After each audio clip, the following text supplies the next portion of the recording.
Realm presents Machina. Episode 8. 32 minutes ago. Very well, ladies and gentlemen. Thank you for your time. When Mallory hoped none of them noticed her leg twitching nervously under her desk. Thank you, Dr. Mallory, Congressman DeZano said. We'll be in touch. The video call disconnected, and Wynne slumped back in her seat as she exhaled tension from her body. None of the Oversight Committee members had been too concerned about the specifics of the test results, and were content to let Wynne explain to them what they were seeing in the pictures and graphs compiled by the on-site observation teams. And Wynne had carefully avoided mentioning any of her concerns about autonomy or independence or, ironically, loyalty, instead focusing on the engineering details of each of the 3 remaining teams' builds.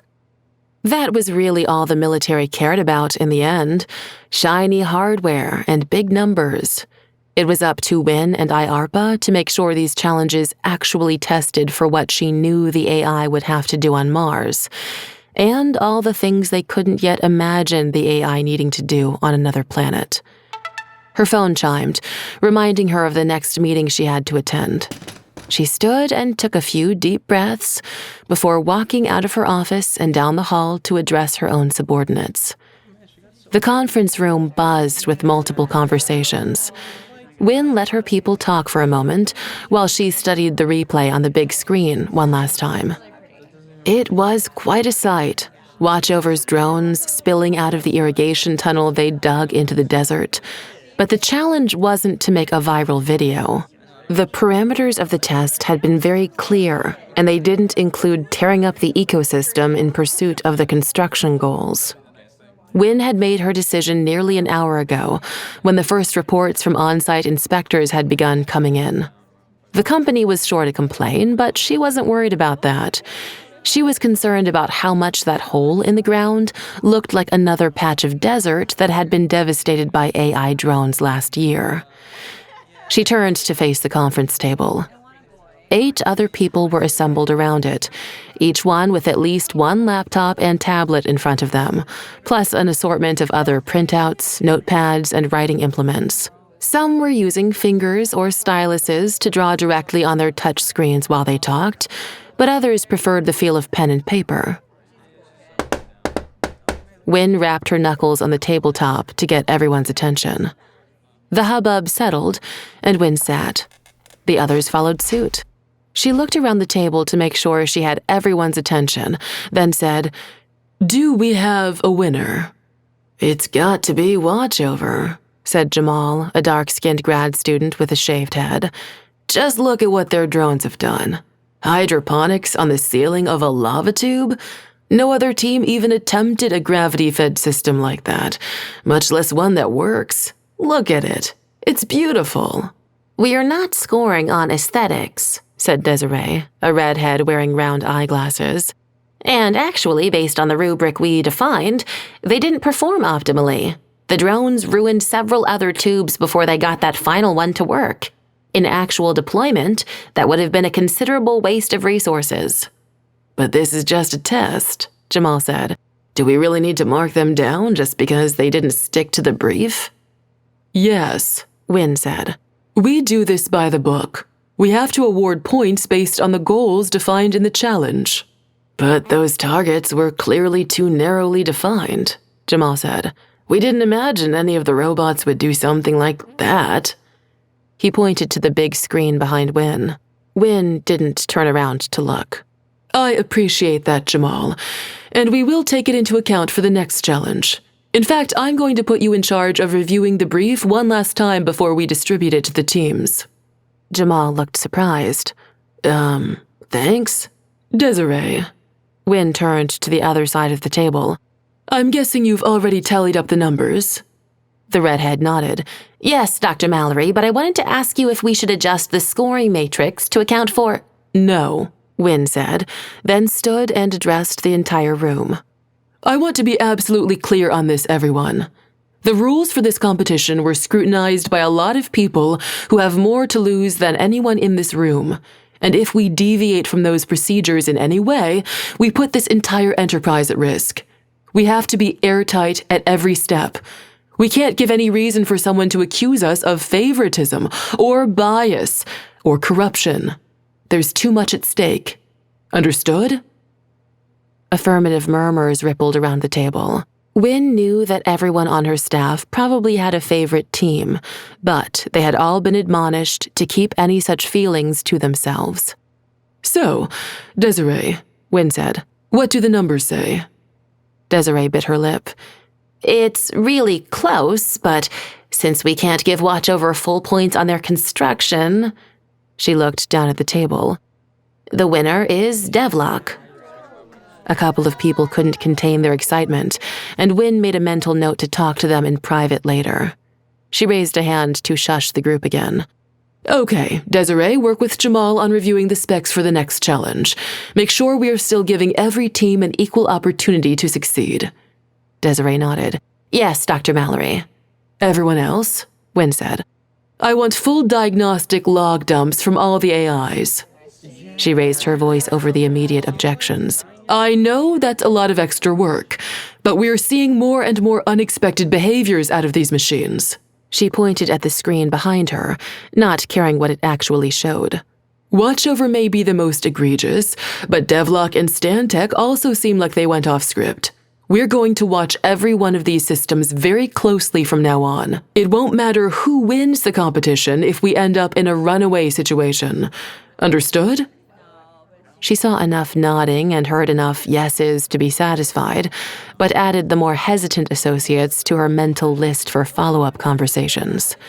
All right, Wynne said. Let's get to work.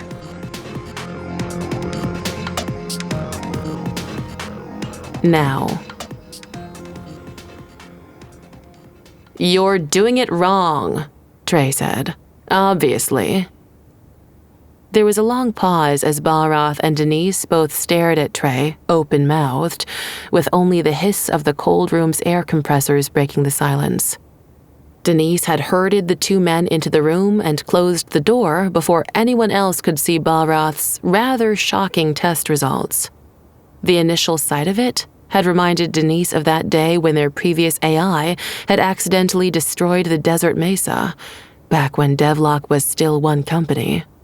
It was impossible not to think of that exploded piece of desert, given the way this lab had similarly been taken apart. But there was something different about this new scene. Something subtle that didn't fully register in Denise's awareness until after she had closed the door. The destruction of the mesa had looked haphazard and random, like the accident that everyone had concluded it was.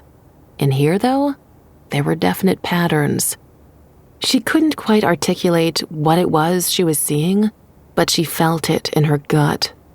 These were not random disassemblies. There was some purpose behind these actions. But what? This is your code, Balroth said to Trey, holding out a tablet. Can you tell me what it's doing? Trey grabbed the tablet without looking at it. How about you explain to me why you thought it was necessary to run this test without my supervision or approval? We're on a tight timeline. If you need to approve every little thing. Little thing? Trey waved at the debris scattered around the room. Clearly, this wasn't a little thing you were dealing with here. If your judgment in these matters isn't dependable, Balroth, I'll have to find someone else to lead our coding team. He stepped closer, looming over the other man. Can I trust your judgment? Denise had seen many different versions of Trey getting up in someone's grill, and she recognized this one. He was saying what he wanted with his glare, more than with his words. He wanted to know if Balroth was going to be a team player. The other unspoken option was to get kicked off the team entirely. She hoped Balroth wouldn't do anything stupid. Then again, Denise had always wondered what it would look like for someone to kick Trey's ass. Of course, Balroth said. And? Trey prompted. Balroth hesitated before speaking in a tight, controlled voice. I'm sorry for not informing you of this test. Denise breathed a sigh of both relief and disappointment. You could have taken him, B. Trey grinned and pounded Barath on the back. No worries, my friend. Live and learn, right? He raised the tablet. Now, let's see if we can figure out what happened here. Mind if I look over your shoulders? Denise asked. Barath looked up at her with wide eyes. Trey continued staring at the tablet for a moment before raising his eyes to meet Denise's gaze, his face lit from below in menacing shadows. Absolutely, Trey said, his fake grin frozen in place. Let's have a debugging party, but nothing leaves this room until I clear it. Understood? His expression made it clear that there was only one acceptable answer.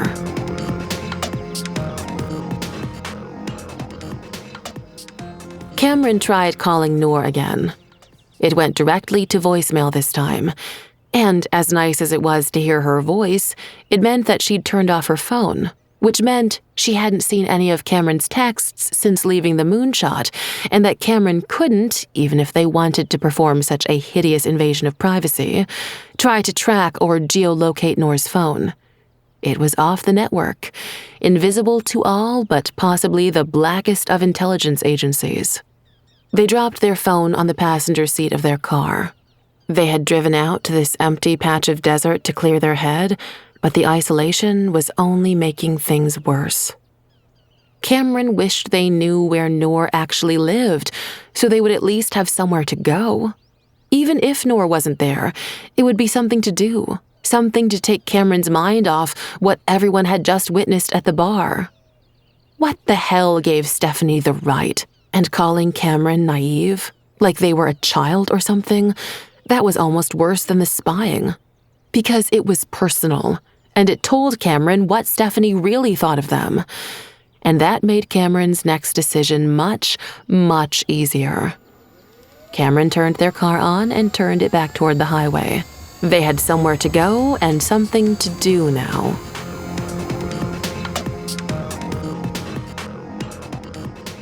Noor stared at the blister-packed flip phone in her hands. She'd driven around aimlessly after leaving the moonshot, just wanting to get away from the madness of what she'd just seen, and hoping, irrationally, that getting away from Cameron would help her sort things out.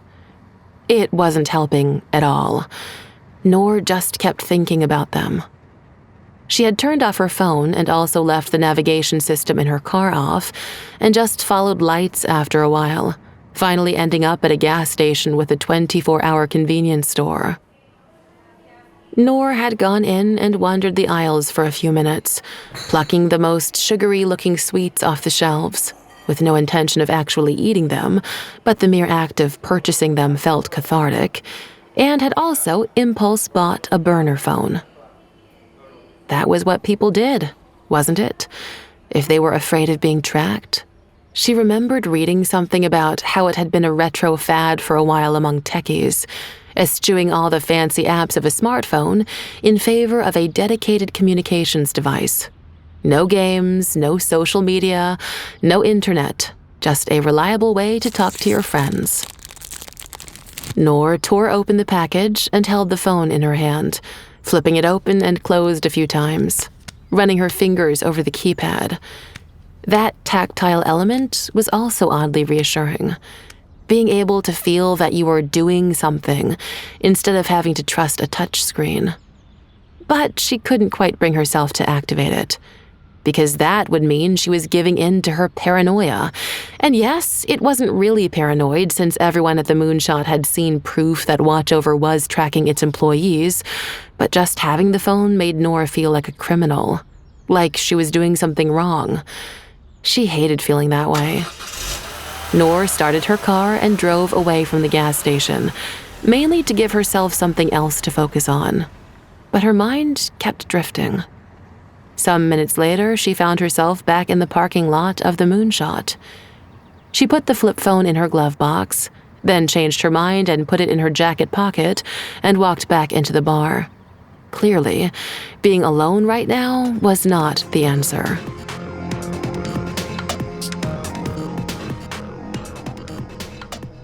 Code Overload Magazine. Embedded Reporter Lifelog Entry 103. Well, I'm pretty sure this night is not going the way anyone thought it would. It's been maybe half an hour since everyone at the Moonshot saw evidence of Watchover's all-encompassing surveillance on its own people. The crowd broke up pretty quickly, and Trey Lowell himself herded most of the Devlock people back onto their party bus, so the results from the second IARPA trial dropped with a whimper. Devlock won, but ironically, everyone still wants to talk about Watchover, though for different reasons now. I am not currently equipped to dissect all the screen caps from my live stream, but I'm sure all you latter-day Zabruders out there will do a better job than I can at picking out the most newsworthy details. Just credit us when you post those images, folks. Don't make CO send its lawyers after you.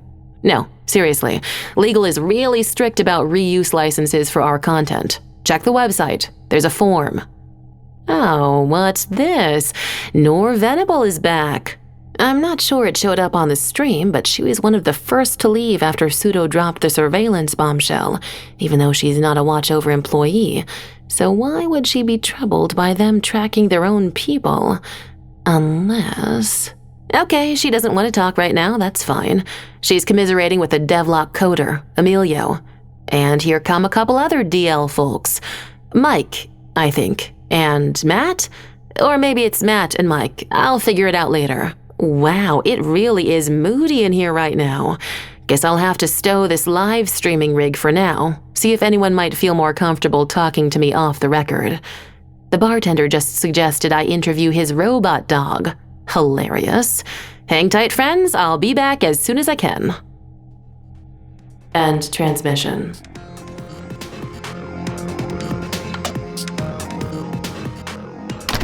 Lakshmi closed the door to Stephanie's office and blocked it with her body, then searched for the control to opaque the windows. It had taken her and Nico a monumental effort to get Stephanie in here without a huge scene. Now the trick was going to be keeping her in here. "You can't do this to me," Stephanie hissed as the glass behind Lakshmi went cloudy. "This is my company." "This is our company," Lakshmi corrected. "And we are asking you to just sit this one out. Just for now. Okay?" Stephanie turned her angry gaze onto Nico. "You work for me. I'm your boss. You can't tell me what to do." "With respect," Nico said, "considering what we all witnessed at the bar tonight, it might be a good idea for you to take a break from your duties for a while." Stephanie couldn't believe what she was hearing. "You're... what? No, absolutely not. We are behind now. We need everyone here to stay on top of the work." "We do," Lakshmi said. "We need them to stay focused on the work and not be distracted by an HR issue." She gave Nico a significant look, hoping he would pick up on her line of thought. "Let Simplicity handle it," Nico said, and Lakshmi relaxed a little. Maybe he's going to work out after all. "And let me handle the investors, and let Lakshmi handle the employees." Stephanie folded her arms across her chest. "So, I'm just supposed to sit on my hands in here? Of course not."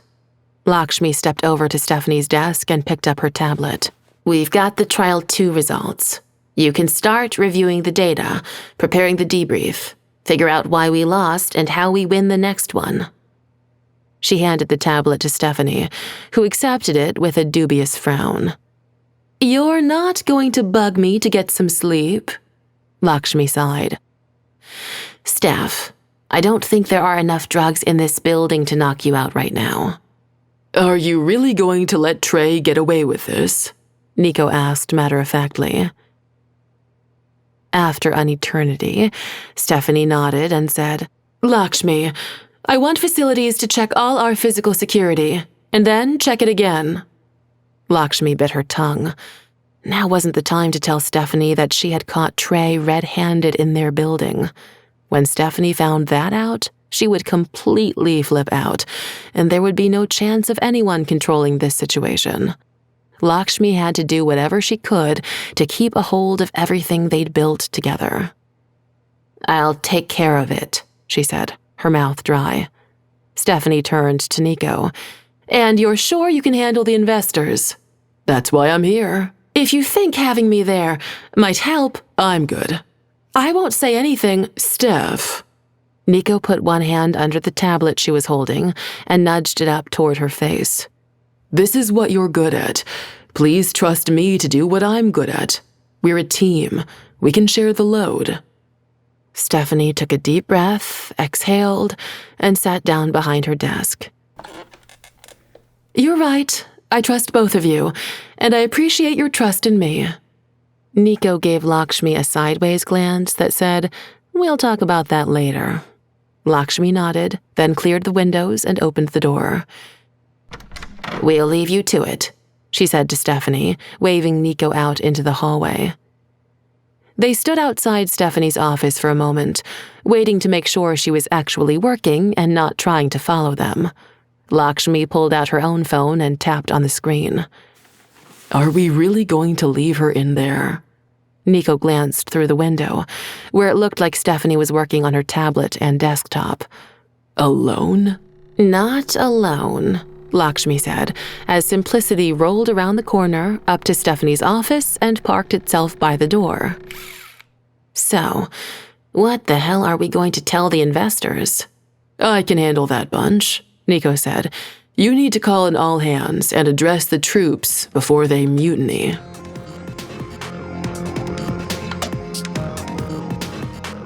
It wasn't difficult for Cameron to slip into watchover unnoticed. They had received the notification about the impromptu all-company meeting while sitting in their car in the parking lot, debating whether to go in or just walk away.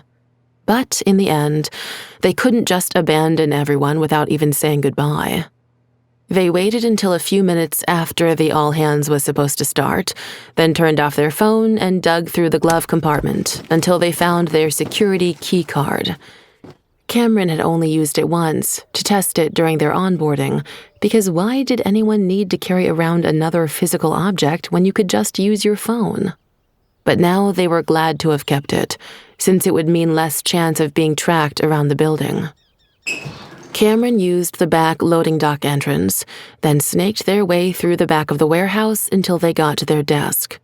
They could hear Lakshmi's amplified voice bouncing off the walls of the nearby auditorium, accompanied by intermittent bursts of shouting from the crowd.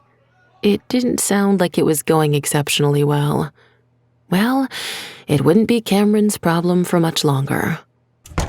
They closed the door to their office, sat down at their desk, and unlocked the computer. They had started writing a letter of resignation back at Devlock, right after the gray goo incident, when they were sure nobody would ever hire them for another tech job again. The document was still in the same folder. Cameron opened it, printed it out, and signed it. As they closed all the open windows on their computer desktop and prepared to shut it down for the last time, they saw a slew of notifications about the results from Trial 2. IARPA had distributed all the data they'd collected back to each team, and as lead coder, Cameron got all the alerts. They couldn't resist. They opened the summary page, intending to just skim it to satisfy their curiosity about exactly what had happened. The next time they looked up, almost 10 minutes had passed, and they'd combed through nearly half of the log files. Cameron cursed. This isn't your problem anymore. Let it go. They made a decision, and they were going to stick to it. Cameron closed all the test result windows, uncovering the Slack chat that they always left open. Their eyes caught on it before they could close the app, and they couldn't stop themselves from reading. People were clearly messaging from their phones while still in the all-hands with Lakshmi. Still can't believe Steph would do this. Steph, what about Cameron? What was she doing with that Devlock floozy? At least we all know now. Cam's a they, asshole. Use their preferred pronouns. Like I need to respect that traitor. Everybody calm down. Don't make me break out the banhammer. I don't care about their relationship, but I can't be the only one worried about another gray goo mishap. Have you all seen the logs? All that lava tube craziness? Cameron closed the window and shut down the computer.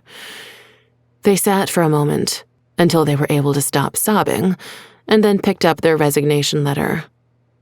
It seemed so light, So insubstantial for something that represented such a dire ending.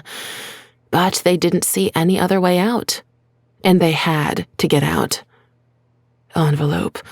I need an envelope. They were going to do this right, even if nobody else was.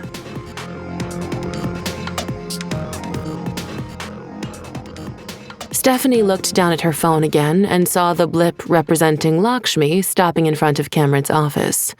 Shit! She started walking faster. Sure enough, when she got there, Lakshmi and Cameron were standing in the hallway, speaking in hushed tones.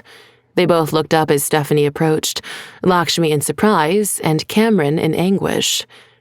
"I thought you were going to stay in your office and work," Lakshmi said, stepping in front of Cameron. "I don't appreciate being made a prisoner in my own building," Stephanie said. "Clearly you're not, since you're here. I could see simplicity through the window. Next time, hide better." "I'm sorry," Cameron said. "I really have to." Lakshmi held up a hand. "No, this is good. The two of you need to talk." She stared at Stephanie. "Who wants to go first?" Stephanie gritted her teeth. "Cameron, I saw you on Slack just now while I was working, and I wanted to come talk to you. What happened at the bar was very unfortunate." "I think you're looking for a 5-letter word," Lakshmi said. "Starts with S, ends with Ari?" Stephanie glared back at her. "I won't apologize for doing what's best for this company. We agreed to be transparent with each other." Stephanie leaned to the side, trying to catch Cameron's eye, but they were looking down at the floor. "To look out for each other. That's what we said, right, Cameron? To watch each other's backs?" "You went too far," Lakshmi snapped. "You get that, right?" "Trey went too far," Stephanie retorted. "As usual. I thought you'd be on my side. Let's focus on the right problem here." "I just spent 20 minutes talking down the entire company," Lakshmi said, pointing in the direction of the auditorium.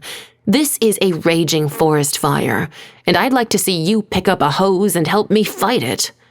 "We've always been fighting for the same thing," Stephanie said. "We made a pact to go to Mars, to save humanity." "And invading our own people's privacy is part of that mission?" Lakshmi held out both hands, palms up. "I'm not sure you can still see the forest for the trees." "Stop with the stupid forest metaphors," Stephanie shouted. "You were in the fucking room when we decided to split, when we chose the name Watchover."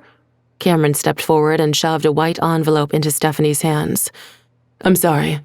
I can't do this anymore." They turned and ran off down the hallway.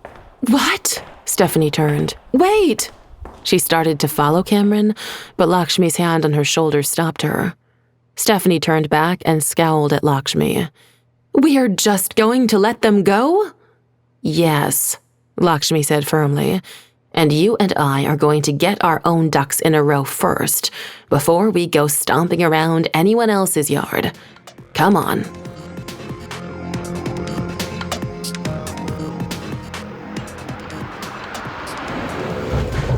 Bharath brought his car to a skidding halt in the gravel parking lot of the Moonshot. There were still quite a few vehicles here, including some he recognized as belonging to Devlock people. Good. Hopefully he'd find someone here who was willing to help him. The crowd inside had thinned out, and those who had remained had clustered into a few groups around the bar. Bharath headed for Emilio, who was tucked into one end of the bar with Noor. The bartender nodded at Bharath as he approached. "Nothing to drink, thanks," Bharath said, waving. "Not serving anymore," the bartender said. Bharath got Emilio's attention. "I need you to look at something. Can we leave now?" Emilio gestured sloppily toward Hiro Watanabe, who was attempting to feed a new program to Pseudo, who was hopping back and forth like a playful puppy and displaying remarkable agility considering its size and weight. Sometimes it was easy to forget that Pseudo's original hardware had been designed for military use in combat. "If you don't mind that reporter tailing us." "He's dying to interview a human," Noor said, looking over her shoulder.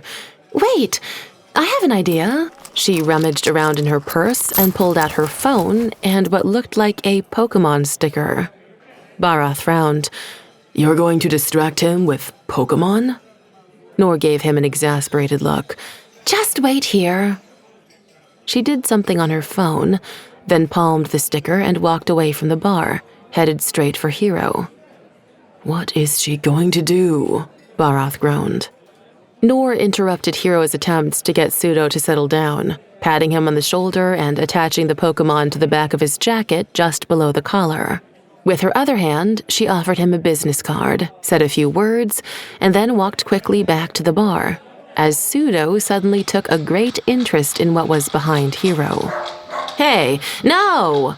Hero shouted as Pseudo reared up on its back legs and extended its heavy front paw pads toward the reporter's torso.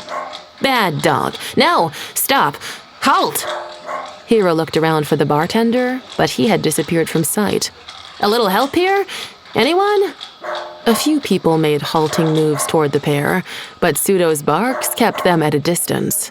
Meanwhile, Noor had picked up her purse and led Emilio and Barath around the back of the bar, where the bartender was holding open the door to the stairs. Enjoy the view, the bartender said as they went through. Thanks, Barath replied, slightly confused.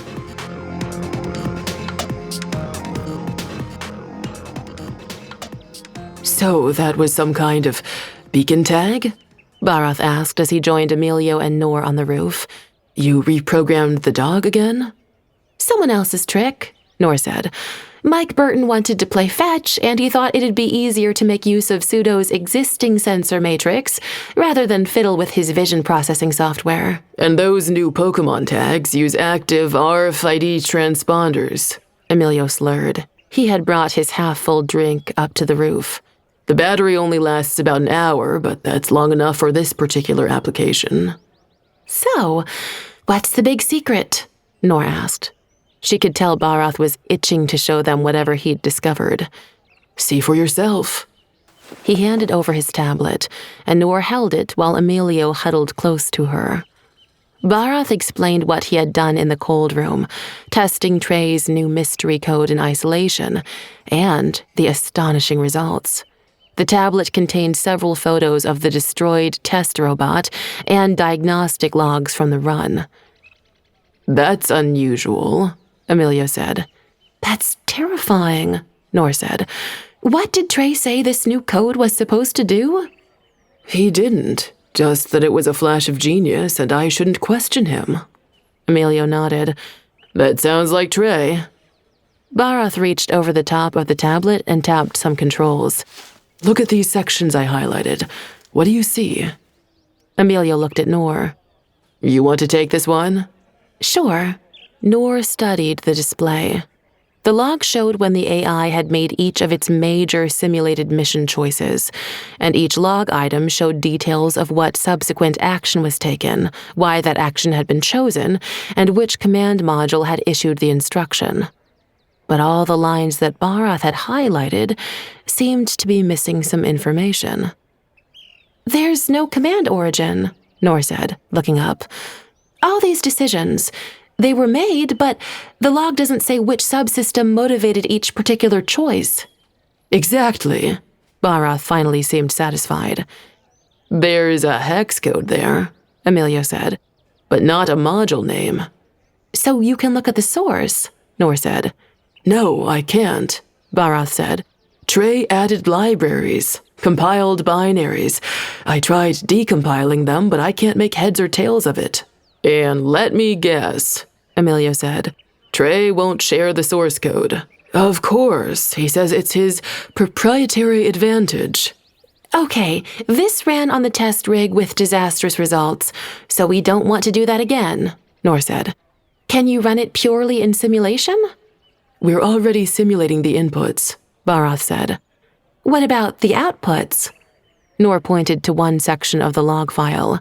Create a feedback loop so nothing actually happens outside the sandbox. Max out the debug level. Get more detailed diagnostics on exactly what's happening inside the system. In real time, right? Emilio made an approving noise. That's not a bad idea. Yes, it is, Barath said, but Trey has locked everyone out of the cold room. We don't need the cold room, just a server in a private area. Nora drummed her fingers on the top edge of the tablet. What about Warehouse B? Yeah. Emilio raised his drink, nearly spilling it. We're only using it for storage now, but it's wired for power and network. Nora handed the tablet back to Barath. Shall we? You two go, Emilio said. I'll run interference with Hero. Make sure he doesn't follow you. Is that really necessary? Nora said. You'll probably be more helpful than I will be. I'm pretty drunk, Emilio said with a crooked grin. And this was your brilliant idea. Go on. Barath will appreciate a different perspective. Barath was already at the stairs. Come on, let's go. Coming, Nora called. She glanced over at the telescope before heading for the stairs. She wondered if Cameron was still awake.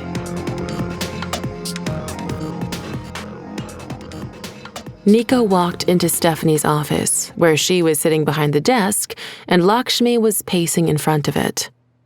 What's the emergency with Cameron? Both women looked at each other before Lakshmi said, Close the door, please, and sit down. Nico pushed the door shut. He noticed Stephanie working the controls on her desk to make the windows go opaque. He idly wondered why she didn't just leave them like that all the time. I want to renegotiate Cameron Davidson's employment contract, Stephanie said. Nico sighed and sat down. It wasn't unheard of for software superstars to demand more compensation after a few early successes, but he had thought Watchover would be a different corporate environment. What are they asking for? They're not, Lakshmi said. We're trying to stop them from quitting. What? Nico was confused. They took this loss that hard? I mean, we still got second place. It's not that. Stephanie slid a piece of paper across the table. Here. Nico picked up the letter and read it. He felt his stomach churning as he reached the end. I didn't realize. I didn't know Cameron was. His throat felt dry. He handed the letter back to Stephanie. Is all that true? We didn't do anything wrong, Stephanie said.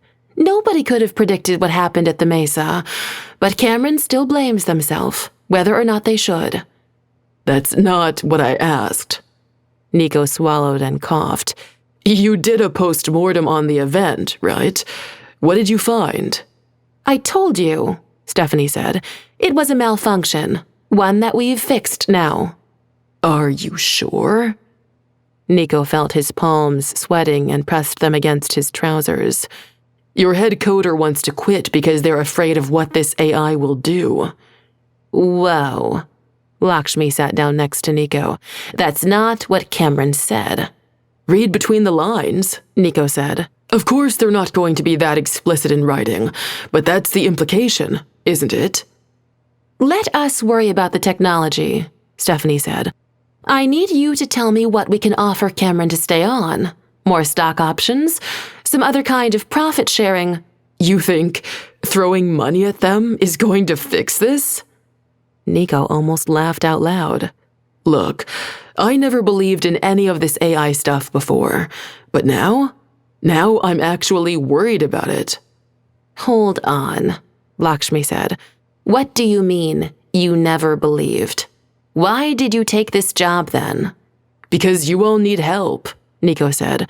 I know how to get companies up and running, how to help them course correct, how to make them attractive to investors. It doesn't matter what the product is. A company's a company. But this AI stuff... He waved a hand around, imitating the motion of a Watchover drone swarm. I always thought it was just programming. But now, looking at what happened in those lava tubes and with Cameron saying they don't know why the drones destroyed that mesa... Destroyed is a strong word, Stephanie said. Please remember that when you're talking to our investors. You want to tell that to your other coders? That's the word they're using all over Slack right now. What? Stephanie's attention snapped back to her computer screen. Great. We've lost her again. Lakshmi nudged Nico's shoulder. Come on, Nico. This is all... Everyone's worked up right now. Cameron especially. You can't take everything in that letter at face value. Nico stared at her.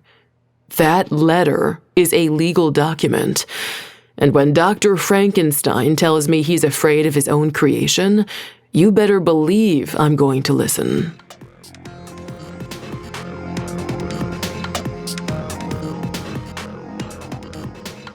Okay, slow down, Noor said as her tablet screen filled with data. Can you slow it down at all? This is the real-time feed, Bharath said.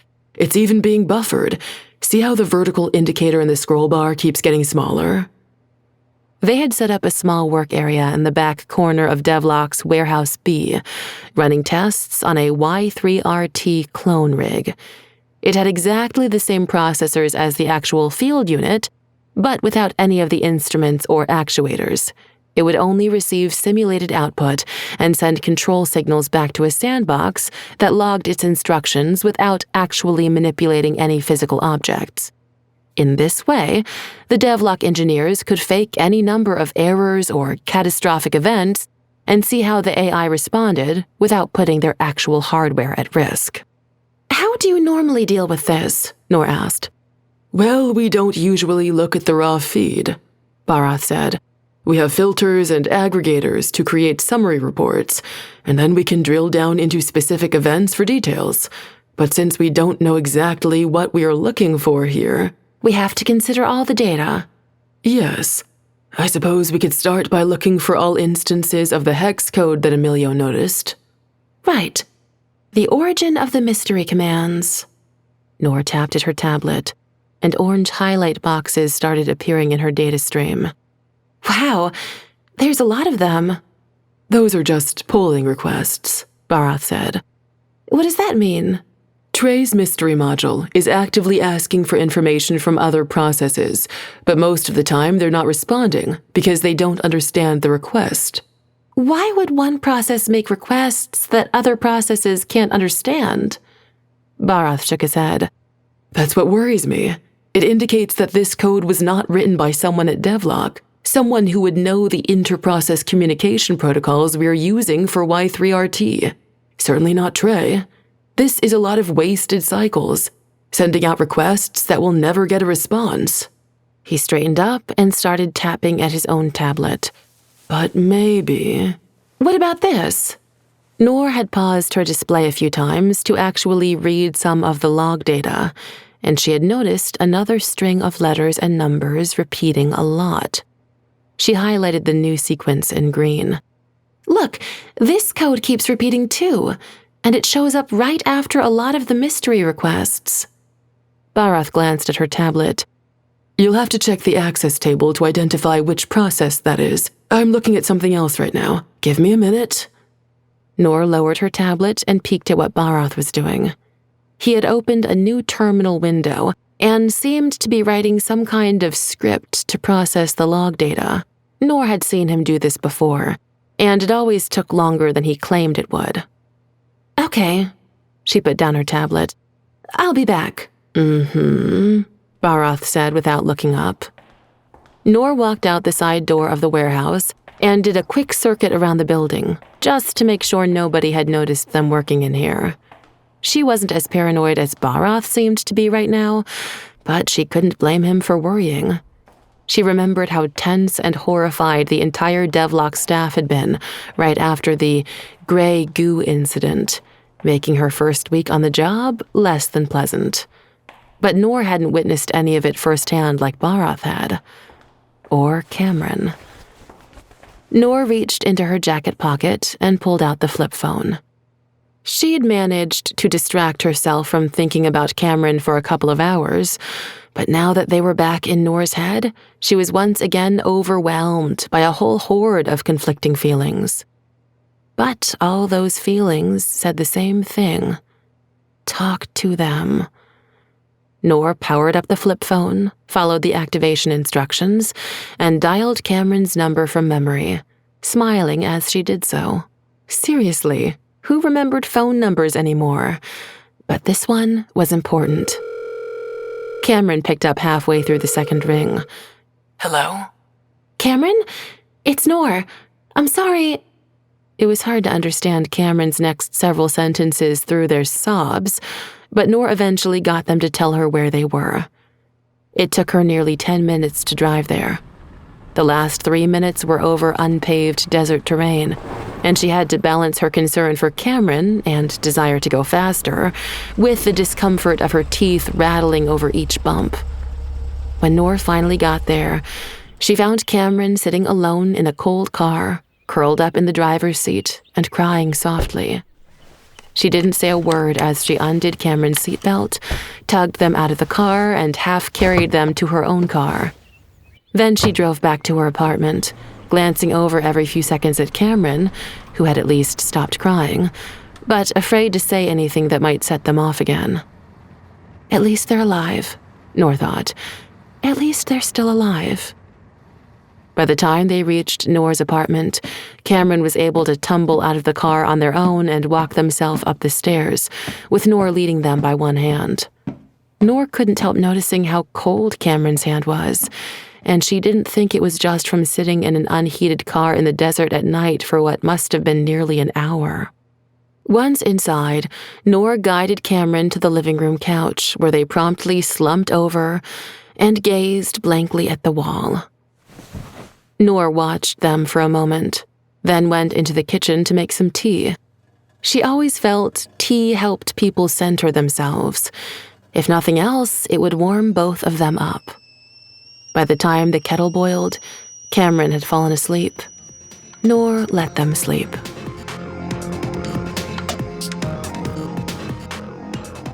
Sunlight crawled over Cameron's face, and they rolled onto their other side to avoid it.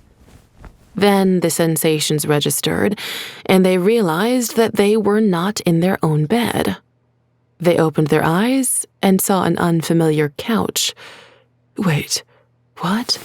Cameron sat upright, causing the blanket that had been covering them to slide to the ground. They were still wearing all their clothes from last night, though someone had taken off their shoes and placed them next to the couch. Where am I? They had definitely never been in this apartment before. Cameron's eyes took in their surroundings. A modest-sized, fairly modern apartment, single bedroom from the look of it, hallway demarcating the living room/dining area boundary, 3-person couch in the living room currently occupied by a very confused Cameron, small round table with 3 chairs in the dining area, kitchen around the corner, abstract modern art on the walls. Hang on, is this one of those furnished corporate apartments? Cameron heard metal-on-metal clanking noises from the kitchen area and stood. They smelled something cooking. Wow, it smelled really good. They took a few tentative steps forward, clutching the blanket in front of them. Hello? The clanking noises stopped, and Cameron heard footsteps, and then Noor's head appeared from out of the kitchen. Good morning, you, Noor said, smiling. Hungry? Cameron nodded. There was so much they wanted to say, but they were afraid of ruining this beautiful moment. She's cooking me breakfast. They had to say it, though. Our phones.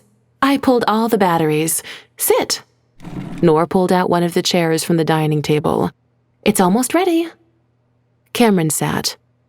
A moment later, before Cameron could decide what the hell was going on in the weird pastel swirls of the painting hanging beside the dining table, Noor came out of the kitchen carrying a plate of scrambled eggs and a plate of toast. She set those down on the table, then went back into the kitchen and emerged with a platter of 4 different sliced cheeses and a bowl of olives. Then she went back again and again. By the time she was done, the entire dining room table was covered with enough food and drink for at least a dozen hungry Camerons. I wasn't sure what you liked, Noor said, sitting down next to Cameron. And sorry I don't have any bacon. No, this is fine. Cameron swallowed the lump in their throat and reached for Noor's hand. This is wonderful. Thank you. They stared at each other for a long moment. Then Noor waved her other hand and said, "Eat before it gets cold. Eggs?" "Yes, please." Noor served Cameron a few things, and they both ate in silence. Cameron hadn't realized how hungry they were, and Noor's coffee was a revelation. After making a healthy dent in the breakfast offerings, Cameron touched Noor's shoulder. Noor put down her bread and cheese and turned her body toward Cameron. "Thank you," Cameron said, "for everything. I'm sorry about last night. It was a lot to put on you." "It wasn't," Noor said, taking Cameron's hand in both of hers and kissing it gently. "Do you want to talk about it?" Cameron put their other hand over Noor's and squeezed. "I quit last night." Noor raised both eyebrows. "You what?" I quit watchover." Cameron squeezed their eyes shut and felt the tears starting again. "I just couldn't. After everything that happened last night." "It's okay," Noor said quietly. "It's okay." "But it's not." Cameron opened their eyes and looked at Noor. "I don't know if I can make you understand. And it's not just the stupid surveillance thing, though that just makes everything worse, because if they were watching us all this time, if they saw everything we did and they still let this happen—" "What happened?" Noor asked. "You mean watchover taking second place?" "Yes, but no, it's not the fact that we came in second. It's why." Cameron pulled their hands away from Noor and wiped their face. "Because our AI performed unexpectedly, again, and that's not acceptable.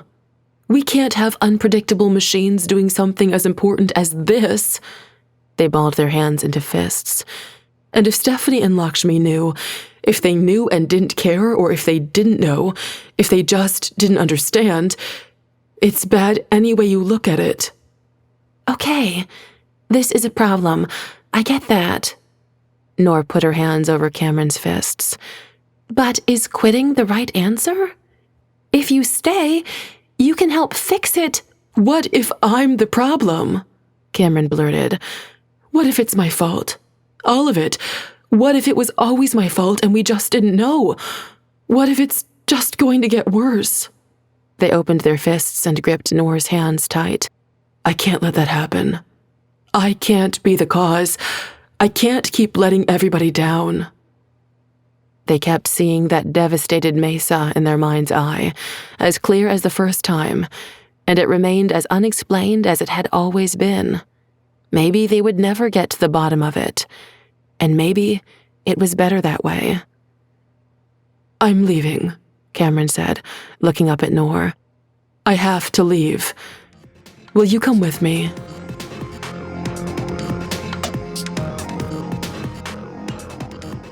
"Okay, slow down," Noor said, holding Cameron's hands firmly, but not so tightly as to seem too possessive.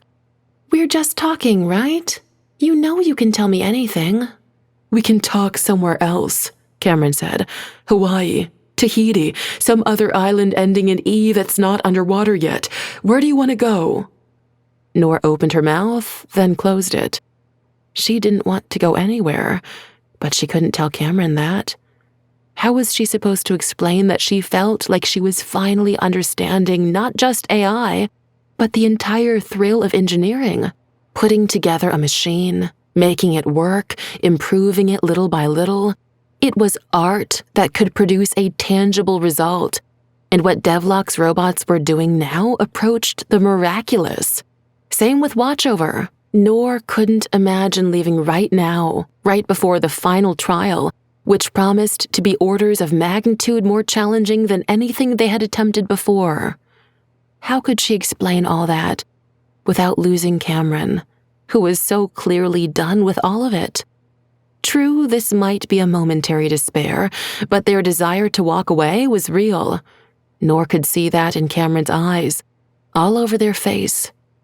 She had to accept that, even if she didn't agree with it. But Cameron didn't just want to talk. They wanted to take action, and Noor understood that. The desire to feel like you were doing something, making some kind of progress, but she didn't think that in this case, Cameron was moving toward a goal. They were running away. And Noor didn't want to run away, not even with Cameron. "A lot happened last night," Noor said softly, "and I can't imagine how hard all of this is on you right now. But why don't we just stay here? Right here, for a day or two. Just you and me." She squeezed Cameron's hands. Cameron's face had gone blank. "You don't want to go with me?" "I want to be with you." Noor leaned closer. "But no, I don't want to go. I can't go, not now, and I don't think you really want to either." Cameron pulled their hands away. "You don't believe me?" "Of course I believe you. Of course I do. I believe everything you're saying. But—" Noor hesitated, seeing Cameron's expression starting to harden. "I believe in you above anything else, and I don't believe that you could ever possibly be the cause of anything bad." Cameron's face softened, and Noor felt her own pulse slowing a little. "I don't know," Cameron said. "I just don't know anymore." "You need time." Noor pulled the blanket up from Cameron's lap and wrapped it around their shoulders. "Stay here for a little while. Stay with me. I can cook, as you can see." A smile flickered across Cameron's face. "Yes, you can." They looked up. "I'm not sure what I can contribute to the household." Noor traced a finger from Cameron's ear down their jawline to their chin. "We'll think of something." A loud electronic chime made them both jump in their chairs. Noor looked over and saw her tablet screen flashing by the door. "Sorry." She stood and shook her head. "I can't turn off these stupid alerts from Devlock. I'll just be a second." "I'll be here," Cameron said. Noor walked over, picked up her tablet, and read the message that had just come in. It was from Barath. "ARPA update. Challenge 3 packet coming in this morning. Where are you?" Noor felt her pulse racing again, and in this moment, she hated it. She hated that she wanted so much to be a part of Marsight, to make whatever small contribution she could to turning this centuries-old dream into a reality. She hated that she was falling in love with it at the very same moment that Cameron wanted to leave it all behind. "It's Trial 3, isn't it?" Cameron asked. Noor started, put her phone down, and went back to the dining table. "It can wait." Now Cameron did smile. "But you don't want to." Noor wished her heart would stop pounding. "I want to be with you." "I'll be fine." Cameron nodded at the table. "I won't starve, that's for sure." "I don't want to leave you alone right now." Cameron stared at her for a moment, then leaned forward and kissed her. Noor closed her eyes and kissed back. When they finished, Noor knew everything that she needed to know. "Go," Cameron said. "I'll be here."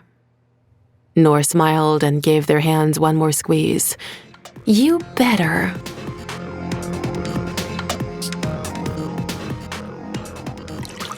After Noor left, Cameron poured themselves another cup of her magnificent coffee. Part of them wanted to ask Noor how she made it. Another part just wanted to wake up every morning to that wonderful smell and that wonderful woman. Cameron had downed half the cup and started nibbling on some olives when there was a knock on the door. They frowned and stood up. Had Noor forgotten her keys? Something else? They walked over to the door and opened it. "Good morning," said Hiro Watanabe. "Is this a good time to talk?" You're listening to Machina, narrated by Natalie Naudis. Produced by Realm, your portal to another world. Realm. Listen away. Machina is written by Fran Wilde, Malka Older, and Curtis C. Chen. Produced by Marco Palmieri. Executive produced by Julian Yap and Molly Barton. Audio production, sound design, editing, and theme music by Amanda Rose Smith.